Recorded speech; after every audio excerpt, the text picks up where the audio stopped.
It's time to look at our walls in a different light. Let's pretend that we're builders, engineers, strategists, or monarchs. And from this same perspective, let's return to the medieval Pamplona of the late 15th century, when our objective is to work step by step towards achieving the ideal stronghold, the impregnable fort. So, let's start by studying the land. The eastern and northern fronts have deep ravines facing the river Arga, an enormously efficient natural defense. However, the west and particularly the south of the city are unprotected. As soon as he became King of Navarre, Ferdinand the Catholic ordered that Santiago Castle be built in 1513, an artillery castle by Pedro de Malpaso. From this advanced position, the castle dominates the entire southern front. To the west, Pamplona needs highly modern defenses, fortified bastions such as that of San Lorenzo, built in a heart shape. That's how Pamplona became one of the first bastioned fortifications, according to the project drawn up by Benedicto de Ravenna in 1534. Can we trust these old medieval walls? We need to make them thicker, at a sloping angle and, just in case, surrounding them with wide moats. However, the new castle soon becomes insufficient. We need a much stronger fortification. It's time for something new. Let's build the Citadel, but this time we'll plan it well. Where?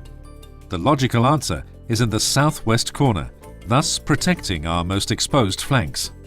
So now let's look at the design, obeying defensive criteria based on polygonal ground plans.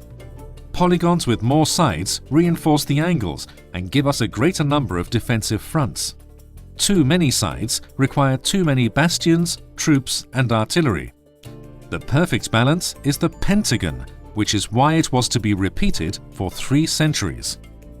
The length of each side is defined by the reach of the harquebus shot. We must be able to sweep the entire moat from the bastion. Yes, because we're going to place a bastion at each of its corners. And in these, we will place the artillery, keeping the surrounding area or glacis clear of vegetation or buildings, providing shelter for attackers. And now for the master touch, the casemates, key elements of the bastion, capable of sweeping the moats. By paying careful attention to the geometry of the hole, we will obtain perfect shooting angles with no blind spots. That's how, in 1571, Giacomo Palearo, El Fratin, went about creating the project for Pamplona's Citadel, on commission by Philip II, the first in Spain and one of the most important in Europe. Now we need to close off this area, connecting the walled part of the stronghold to the Citadel. 2 new fronts, west and south. But we have to avoid weak points, meaning that these new fronts must be reinforced, the Tazonera and Gonzaga bastions to the west. To the south, that of San Nicolas and the enormous Queen's Bastion. Now it's starting to feel as if we're well and truly protected. But there's an even better defensive system. Let's put up the ravelins, like in 1641, made from earth at first and sheathed in stone by the late 17th century. And given that this is the most exposed corner of the whole fortification, let's also install 2 counterguards, thus bringing our shooting line forward and making it more difficult for attackers to approach. Just as Esteban Escudero did in 1689 on completing the work by surrounding the entire perimeter with a covered walkway.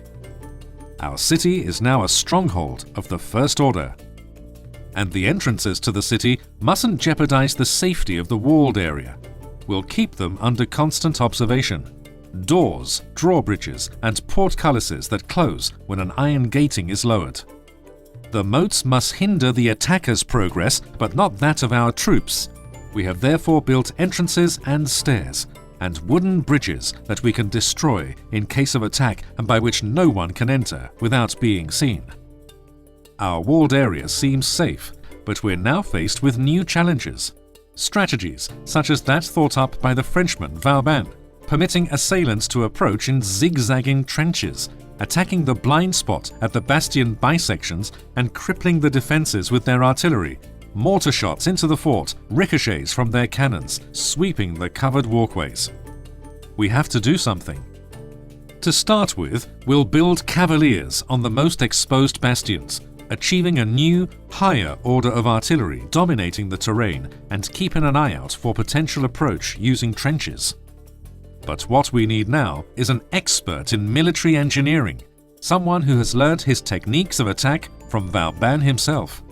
Our man is George Prosper von Verboom. He will plan the work from 1720 on, while the engineer Ignacio Sala is commissioned to strengthen the citadel, with bomb-proof vaults like the one we are in now, and by moving the Socorro door from its original position alongside the bastion to its current position in the center of the curtain, where it is more sheltered by the flanks. Verboom himself draws up the general project in 1726, a guide developed throughout the 18th century. To the north, while we have, until now, trusted in the ravine facing the river Arga, it doesn't provide sufficient defense against the new artillery. Verboom realizes this and, based on his project, consolidates the France front with the low bastions of El Pilar and Guadalupe and the King's Ravelin. In the citadel, ground sills are installed against ricochet fire. But what we must do is keep the front line of attack as far away as possible by going out to meet it. We therefore build the Principe and San Roque outer forts. And on the eastern front, towards Tejeria, we build San Bartolomé fort to stem potential attacks from the river and Beloso Hill.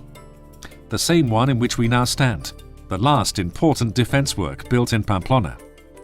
In 1797, we planned the counter-mine system. This is because, since 1487, based on an idea thought up by Pedro Navarro, Count of Oliveto, originally from the Roncal Valley, powder has been used to attack the base of the walls using underground mines. Our work ends here. Impregnable? Well, not really. By the mid-19th century, artillery has progressed to such an extent that the city's defenses are useless. New projects, never carried out, even consider demolishing the citadel. In 1876, San Cristobal Fort represented the new model of defense. Later came aviation. The very concept of the fort had become antiquated. And now, perhaps what is truly antiquated is the very need to defend ourselves, the concept of the enemy, the idea of a battle at the doors of our city. Ours are other struggles, and we prefer it that way. If need be, our old walls will know how to find new uses.